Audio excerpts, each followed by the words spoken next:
donc dans cette vidéo, on va parler de la quantité de matière en mol. Donc les quantités de matière, c'est toujours en mol, mais je le précise dès le début. Donc pour commencer, qu'est-ce que c'est qu'une mol? Je vais faire tout de suite un parallèle plus simple. Je vais commencer par quelque chose de plus simple. Je vais te parler d'une boîte d'œufs et des œufs qui sont à l'intérieur. Donc une boîte d'œufs, à l'intérieur, il y a 12 œufs, d'accord? Donc on peut considérer une autre façon d'exprimer le nombre d'œufs en l'exprimant par le nombre de boîtes.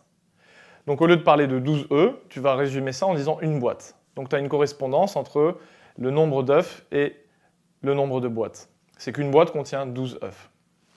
Donc si par exemple tu calcules, quelqu'un te dit « bon bah écoute, j'ai acheté 0,5 boîtes », bah, tu déduis que tu as acheté 6 œufs. 6 œufs.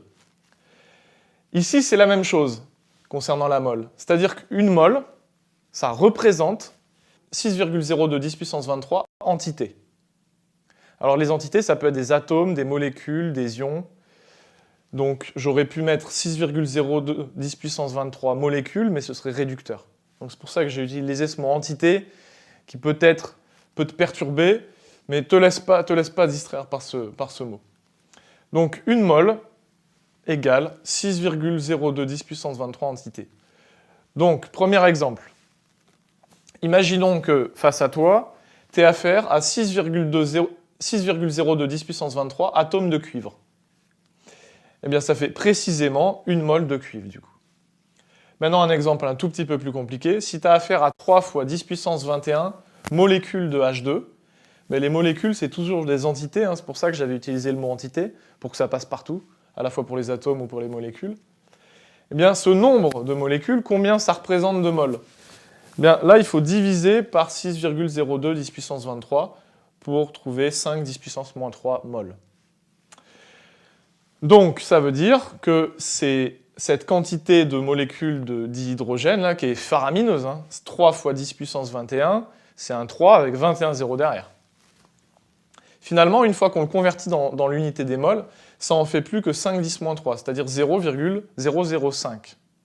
Donc tu vois l'intérêt de l'utilisation des moles, en fait, c'est de réduire les valeurs de ces nombres qui sont gigantesques pour arriver à des nombres qui tournent autour de l'unité, d'accord? Là, on n'est pas loin de 1, on est à 0, voilà, on est à 5 10 moins 3, c'est mieux que ce nombre gigantesque ou que celui-là. Le nombre de moles, c'est aussi ce qu'on appelle la quantité de matière. C'est pour ça que je te disais tout à l'heure que la quantité de matière est toujours en mol, c'est son unité.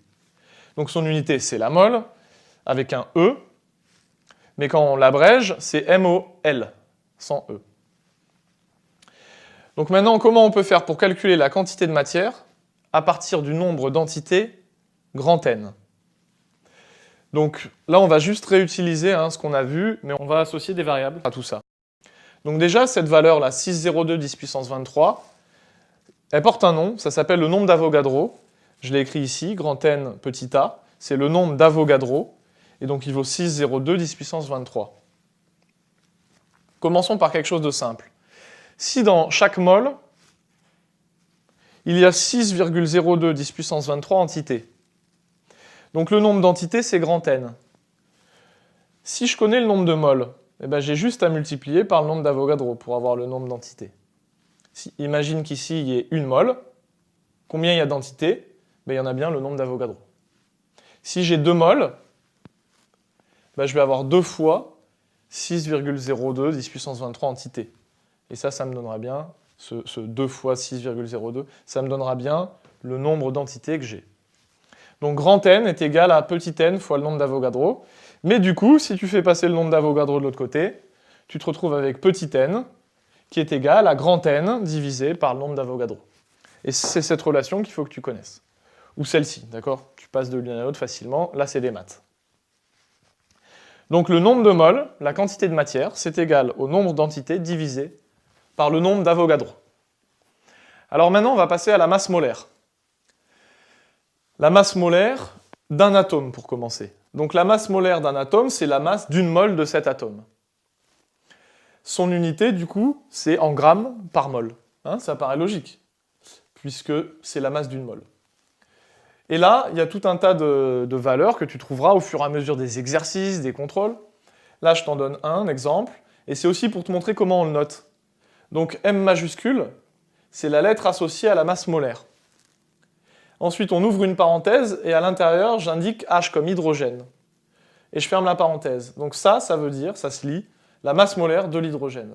Donc la masse molaire de l'hydrogène est égale à 1 g par mol. Ensuite, qu'est-ce qui se passe quand on veut la masse molaire de quelque chose de plus compliqué, d'une molécule par exemple? Donc on a fait une vidéo sur la molécule et tu te rappelles, si je résume, si je fais un résumé assez dense, on va dire qu'une molécule c'est un ensemble d'atomes. Donc, comment calculer la masse molaire d'une molécule? Eh bien, il va juste falloir additionner les masses molaires des atomes qui composent cette molécule. Un exemple, si je prends la molécule d'eau, H2O, eh bien la masse molaire de H2O, c'est égal à quoi? Donc il y a quoi dans H2O? Il y a 2 atomes d'hydrogène. Donc déjà c'est égal à 2 fois la masse molaire d'un hydrogène. Et c'est aussi composé d'un atome d'oxygène. Donc on va rajouter la masse molaire de l'oxygène. Ensuite, les valeurs de ces masses molaires, quelles sont-elles? La masse molaire de l'hydrogène vaut 1, là je te l'avais déjà dit, et celle de l'oxygène vaut 16. Donc ça fait 18 grammes par mol. Maintenant, est-ce qu'on peut relier la masse molaire, la masse et la quantité de matière, c'est-à-dire petit n? Bien oui, en utilisant simplement la définition de ce que c'est que la masse molaire. Donc la masse molaire est notée grand M, et on a dit que c'était la masse d'une mole de cet atome, et que son unité c'était en grammes mol-1.